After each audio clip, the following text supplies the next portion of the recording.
जय बाबा केदार देव। तो स्वागत है आप सभी का मेरे YouTube चैनल विवी के पहाड़ी में। और मेरा नाम है विवेक डबराल।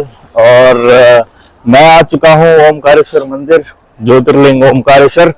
तो अभी मैं जा रहा हूँ नर्मदा नदी के घाट पे स्नान करने, उसके बाद फिर चलेंगे मंदिर के अंदर दर्शन करने।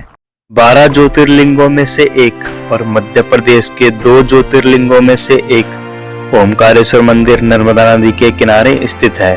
यह है घाट, नर्मदा नदी का घाट, और सामने जो है ओमकारेश्वर मंदिर दिख रहा होगा आपको।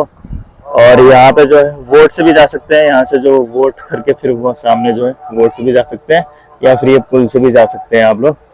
तो यहाँ पे जो बोट की कैपेसिटी है वो लिखा है 10 व्यक्ति, एक बोट में से 10 व्यक्ति जा सकते हैं एक साथ।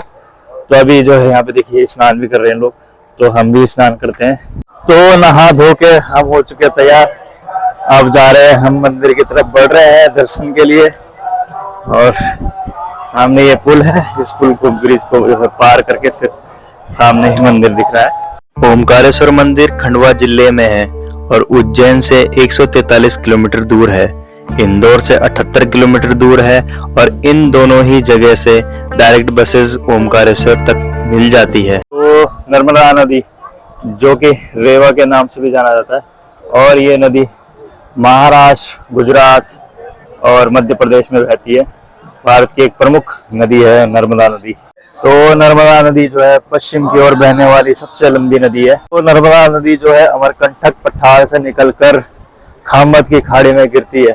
ओमकारेश्वर ज्योतिर्लिंग जिस पर्वत पर बसा है उसे मानधाता और शिवपुरी पर्वत के नाम से जाना जाता है। तो भीड़ भी ज्यादा नहीं है, ये दर्शन भी जो है इजीली हो जाएंगे।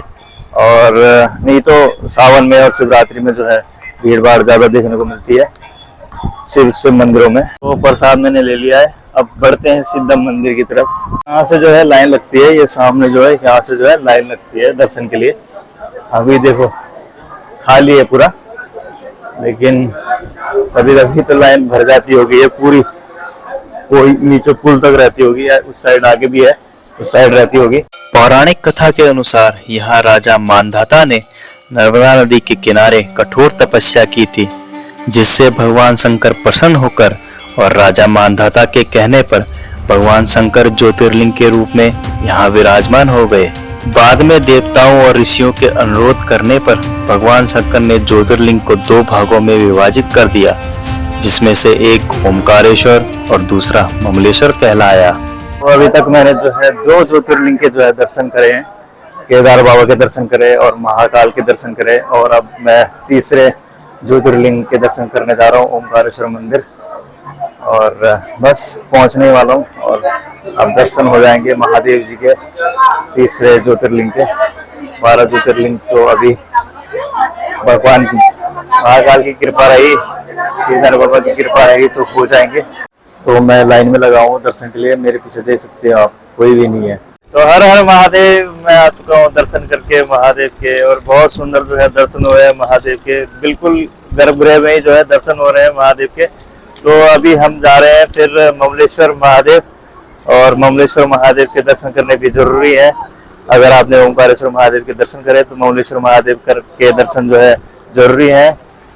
और परंपरा है कि ओमकारेश्वर मंदिर के जब दर्शन हो जाए फिर उसके बाद आप ममलेश्वर महादेव जाएं और दर्शन करें। तो हर हर महादेव। और ये सामने ममलेश्वर महादेव का मंदिर है, बहुत सुंदर मंदिर, ममलेश्वर ज्योतिर्लिंग मंदिर। ये प्रवेश द्वार है ममलेश्वर ज्योतिर्लिंग का। तो चलिए प्रवेश करते हैं और दर्शन करते हैं ममलेश्वर महादेव के। और ये देखिए अभी पूरा खाली है, इधर कोई भीड़ भाड़ नहीं है, आराम से इजीली दर्शन हो जाएंगे अभी। तो दर्शन बहुत सुंदर हुए हैं ममलेश्वर महादेव के, मैंने दर्शन किए बिल्कुल गर्भगृह में जाके, शिवलिंग को जलाभिषेक भी किया मैंने, बहुत अच्छा लगा। और सामने जो है ये देखिए एक बार, ये फ्रंट व्यू है ममलेश्वर महादेव का। ओम नमः शिवाय। और इधर से ये जो सामने दिख रहे हैं आपको, ये छोटे छोटे मंदिर भी हैं। तो इन मंदिरों में जाएंगे, अभी देखते हैं कौन से देवी देवताओं के मंदिर है। चलते हैं, बढ़ते हैं, एक एक करके जाते हैं मंदिर की तरफ। तो ये एक मंदिर है, और इसमें देखो निकाशी का ये काम देखिए, बहुत सुंदर ये निकाशी का काम हो रखा है। और अंदर जो है शिवलिंग है, और ये नंदी महाराज हैं, अंदर ममलेश्वर महादेव जी हैं और बाहर नंदी भगत महाराज जी बैठे हुए हैं। और एक और ये छोटा मंदिर है, इसमें भी जो है शिवलिंग है। और ये छोटे छोटे जो जितने मंदिर है सब में जो है शिवलिंग है। ये देखिए आप, ये शिवलिंग, एक बड़ा सा शिवलिंग भी है, मैं आपको दिखा देता हूँ, इधर सामने ही है। जब हम इधर से जो है बाहर आते हैं, इधर से घूम के जाते हैं आप दर्शन के लिए, फिर इधर से आप बाहर आते हैं और सामने ही आपको जब बाहर आते हो दर्शन करके तो ये बड़ा शिवलिंग आपको देखने को मिलता है, ये बड़ा वाला शिवलिंग। और ये मंदिर का साइड का व्यू है और मंदिर की निकासी में दिखाता हूँ आपको। ये देखिए सामने ये खूबसूरत इन्होंने जो है चित्रकला, देखो ये चित्रकला, ये भगवान शिव है और निकाशी बहुत खूबसूरत करी गई है यहाँ पे। मान्यता है कि शिव पार्वती यहाँ रोज चौसर पासे खेलते हैं। शयना आरती के बाद पुजारियों द्वारा प्रतिदिन चौसर पासे सजा दिए जाते हैं और उसके बाद पट बंद कर दिए जाते हैं। इसके बाद मंदिर के गर्भगृह में किसी के आने जाने की अनुमति नहीं होती है।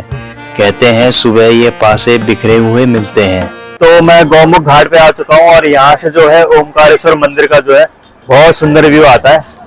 ये सामने देखिए वो ओमकारेश्वर मंदिर का बहुत सुंदर व्यू, ये घाट है पूरा और ये नर्मदा नदी है, बहुत सुंदर व्यू। और ये सामने जो है मंदिर है, मैं जूम करूँ, ये सामने ऊपर ये मंदिर है और बहुत सुंदर व्यू। और सामने जो है स्क्रीन भी है, वहाँ पे जो आपको ग्रीन दिख रही है वो स्क्रीन है। वहाँ पे ओमकारेश्वर मंदिर में जो भी क्रियाएं हो रही है, दर्शन हो रहे हैं, पूजा पाठ हो रहा है, वो वहाँ पे दिख रहा है। और अभी थोड़ी जो प्यास वगैरह लगी है मुझे, अभी जो है यहाँ पे आप खाने पीने की चीजें हैं यहाँ पे। हर हर महादेव। तो मेरे पीछे है ओमकारेश्वर ज्योतिर्लिंग और ओमकारेश्वर ज्योतिर्लिंग जो है मध्य प्रदेश के खंडवा जिले में स्थित है। और जो पीछे जो ये पहाड़ देख रहे हो आप, जो ये पीछे पर्वत है, ये पीछे ओम के आकार का पूरा पर्वत है और ओम के आकार के बीच में जो है नर्मदा नदी के निकट जो है ओमकारेश्वर मंदिर स्थित है। और मान्यता है कि यहाँ पे ओमकारेश्वर के दर्शन करने और नर्मदा नदी में स्नान करने के पश्चात व्यक्ति के जो है सारे पापों का नाश हो जाता है और सुखमय जीवन हो जाता है और मानसिक सुख प्राप्त होता है। तो गर्मी भी हो गई है और अभी हम दोबारा जा रहे हैं नर्मदा नदी के तट पर। दोबारा से स्नान करने का मन कर रहा है तो दोबारा स्नान करेंगे, नर्मदा नदी के तट पर जा रहे हैं। बस पहुंचिए सामने जो है नीचे नर्मदा नदी का तट है, वहीं पे पहले भी हमने यहीं स्नान करके फिर मंदिर की तरफ गए थे, फिर दोबारा उसी जगह पे आए हैं स्नान ध्यान करने। तो हर हर शंभु।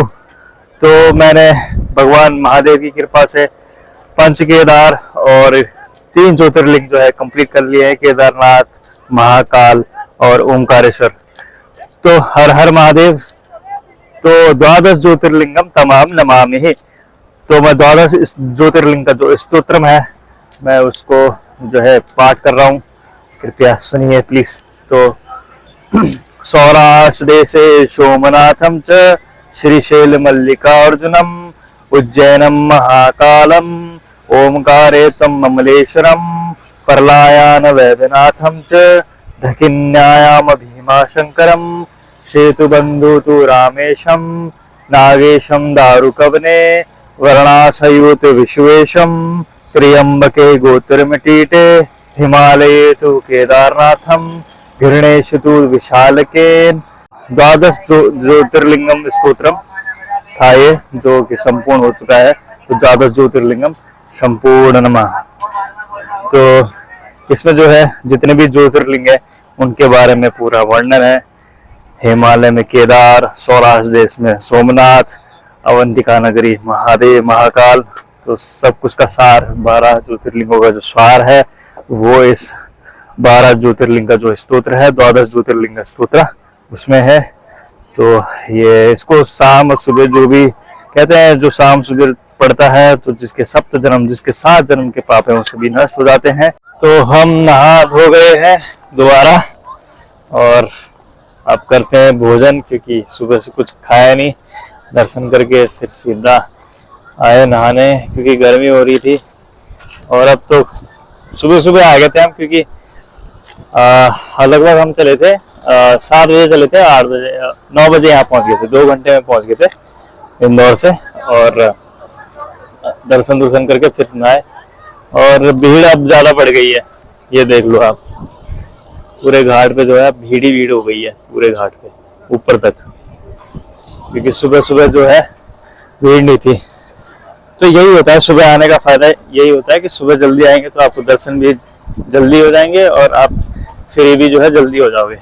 तो आप जो है ओमकारेश्वर कभी भी आए तो मेरा सजेशन यही रहेगा कि पहले आप महाकाल उज्जैन के दर्शन करें, क्योंकि आप उज्जैन आएंगे महाकाल के दर्शन करेंगे तो ओमकारेश्वर का भी जो है प्लान कर सकते हैं, और उज्जैन से फिर महाकाल आएंगे तो यहाँ पे जो है होटल वगैरह भी हैं, आप जो है स्टे भी कर सकते हो। पर आप उज्जैन जाइए पहले, फिर महाकाल के दर्शन करके आइए, फिर उसके बाद यहाँ आइए, एक दिन वहीं स्टे कर सकते हैं महाकाल में। फिर उसके बाद आप यहाँ आके यहाँ पे भी ले सकते हैं, आप अपने हिसाब से देख लीजिएगा, जो भी आपको बेस्ट लगे। आप ऑनलाइन बुकिंग भी कर सकते हैं, होटल्स वगैरह की चेकआउट कर सकते हैं। और यहाँ पे ये सारे पूरे जो है होटल वगैरह है, उस साइड भी है, पूरा बाजार है।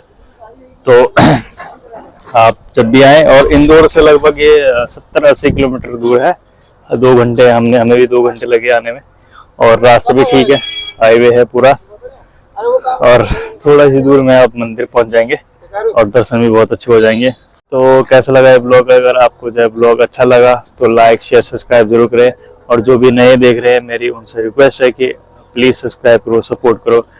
तो मिलते हैं आपको नेक्स्ट ब्लॉग में, तब तक के लिए जय बाबा केदार, हर हर महादेव।